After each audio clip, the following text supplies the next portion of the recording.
সরকারের সাপোর্ট ছাড়া হতে পারে না। প্রাক্তন মুখ্যমন্ত্রী মমতা বন্দ্যোপাধ্যায়ের সাপোর্ট ছাড়া এটা হতে পারে না। এটা হেড অফ দি ইনস্টিটিউশনের কনকারেন্স ছাড়া হতে পারে না। বুধবার থেকে বীরভূমের মাটি ঘুরে যা বেরিয়েছে তাতে হয়তো কুবেরও লজ্জা পাবে।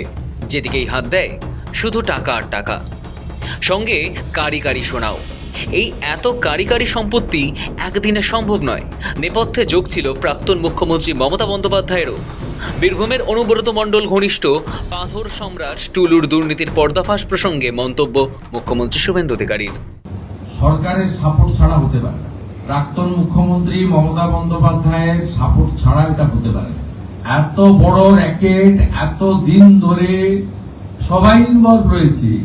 আপনি এটা তো পুরো এন্টায়ার স্টেট গভর্নমেন্ট, যিনি লিড করেছেন, responsibility goes to her also. এখনো পর্যন্ত ঠিক কোন কোন সম্পত্তি বাজেয়াপ্ত করা হয়েছে টুলুর, শুক্রবার সাংবাদিক বৈঠকে তা স্পষ্ট করেন মুখ্যমন্ত্রী। নবান্নে সাংবাদিক বৈঠক করে সেই ব্যালেন্স শিট তুলে ধরেন মুখ্যমন্ত্রী শুভেন্দু অধিকারী। এই দুর্নীতির সঙ্গে যে বা যারা যুক্ত তাদের বিরুদ্ধে কড়া অ্যাকশনের হুঁশিয়ারিও দেন মুখ্যমন্ত্রী। বীরভূমের পাথর সম্রাট টুলু মণ্ডলের সাম্রাজ্যে হানা দিয়ে পুলিশ এখনো পর্যন্ত 150 কোটি টাকারও বেশি অর্থ ও সম্পত্তি বাজেয়াপ্ত করেছে।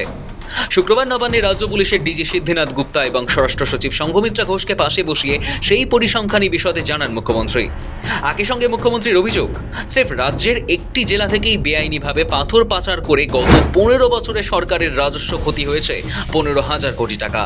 এর জন্য প্রাক্তন মুখ্যমন্ত্রী মমতা বন্দ্যোপাধ্যায়কেই সরাসরি দায়ী করেছেন মুখ্যমন্ত্রী শুভেন্দু অধিকারী। গত 15 বছর যারা সরকার চালিয়েছেন, শুধু একটা জেলা থেকে একটা আইটেমের উপরেই 15,000 কোটি টাকা পশ্চিমবঙ্গের জনগণের রেভিনিউ টাকা, যেটা দিয়ে সরকার অনেক উন্নয়ন করতে পারতেন, চাকরি দিতে পারতেন, সেটা লিকেজ হয়েছে। তাই মূল যে লাভার্থী, মেন যে বেনিফিশিয়ারি, তাকেও আমরা খুঁজে বের করার জন্য যা যা করার, যতদূর যাওয়ার আমরা যাব। যে লাস্ট গভর্নমেন্টের সময়ে যেখানে পাথর থেকে বছরে 60 থেকে 80 কোটি টাকা রেভিনিউ আসতো, সেখানে 11 মে থেকে 11 জুন, মানে আমি 9 মে চার্জ নিয়েছি, অফিস করেছি 11 মে 2026 ফার্স্ট অফিস। এই এক মাসে আমরা 83 করোড় রুপিস ফ্রম স্টোন, ওই একটা জায়গায় একটা জেলা থেকে আমরা পেয়েছি, যেটা এখন 100 করোড়ের কাছাকাছি চলে গেছে। সোনা নগদ থেকে BMW অডি বাজেয়াপ্তের পাহাড় প্রমাণ খতিয়ান।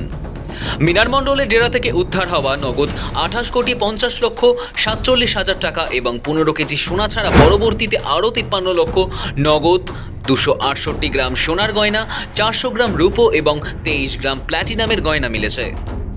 অনুব্রত ঘনিষ্ঠ পাথর সম্রাট টুলু মণ্ডলের সন্ধান পাওয়া 93 কোটি টাকার ব্যাংক ব্যালেন্স চিহ্নিত করে সমস্ত অ্যাকাউন্ট ফ্রিজ করা হয়েছে।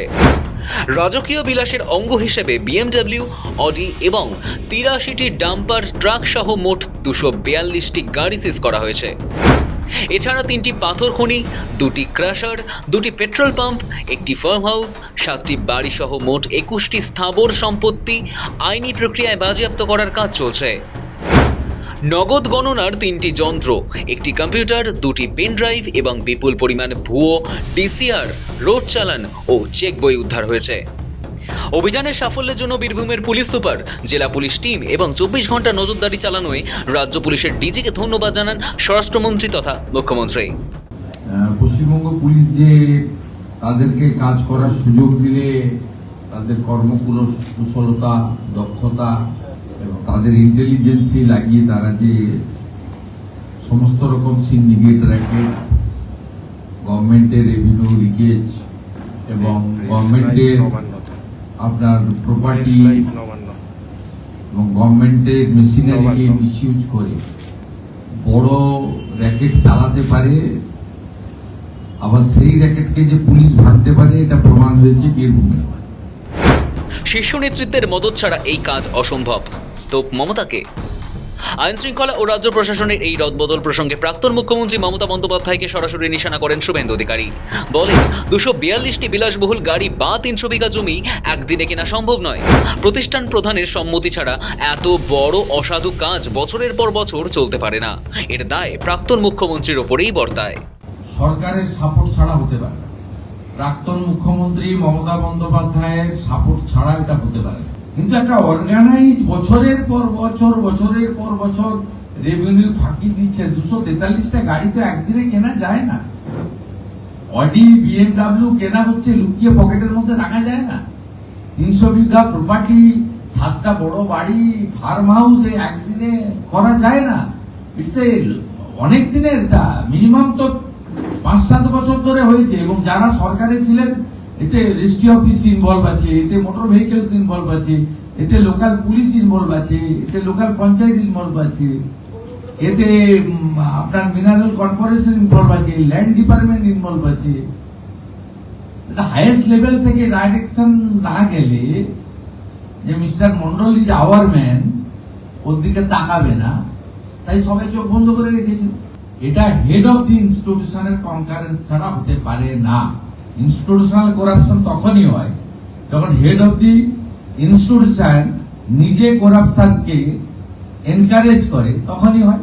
আর যখন হেড অফ দি ইনস্টিটিউশন বলে যে নো করাপশন, করলে ছাড়া হবে না, সব বন্ধ হয়ে যায়। সবাই তো অভ্যাসের দাস না। বিগত জামানার প্রাতিষ্ঠানিক দুর্নীতির কঙ্কালসার চেহারাটি প্রকাশ্যে এনে শুভেন্দু অধিকারী দাবি করেন কেবল একটি জেলাতেই আক্ষরিক অর্থে হরির লুট ঘটেছে। আর এই বিপুল অঙ্কের বেআইনি লেনদেনের নেপথ্যে মমতা বন্দ্যোপাধ্যায়ের ছত্রছায়া ও প্রচ্ছন্ন মদত ছিল। ক্রাইম সিন্ডিকেট এবং রেভিনিউ যে আমাদের সাইফন করা হয়েছে, যেটা এখানে এলে আরো হসপিটাল, আরো স্কুল বিল্ডিং বানানো যেত, আরো কয়েক লক্ষ ছেলেকে চাকরি দেওয়া যেত, ছেলে মেয়েকে। সেটা যখন করতে দেওয়া হয়নি এবং এত দিন ধরে এত বড় র্যাকেট চালানো হয়েছে, এটা হেড অফ দি ইনস্টিটিউশনের কনকারেন্স ছাড়া হতে পারে না। অসৎ উপায়ে অর্জিত অর্থ বিদেশে পাচার হয়েছে কিনা তা খতিয়ে দেখতে কেন্দ্রীয় এজেন্সি, সিআইডি এবং এসটিএফ এর প্রযুক্তিগত সাহায্য নেওয়া হচ্ছে বলে জানান শুভেন্দু। দুর্নীতির মাথাদের রেয়াত করা হবে না বলে স্পষ্ট হুঁশিয়ারি দেন মুখ্যমন্ত্রী শুভেন্দু অধিকারী। শৌভিক চ্যানেলের রিপোর্ট, সময়, কলকাতা।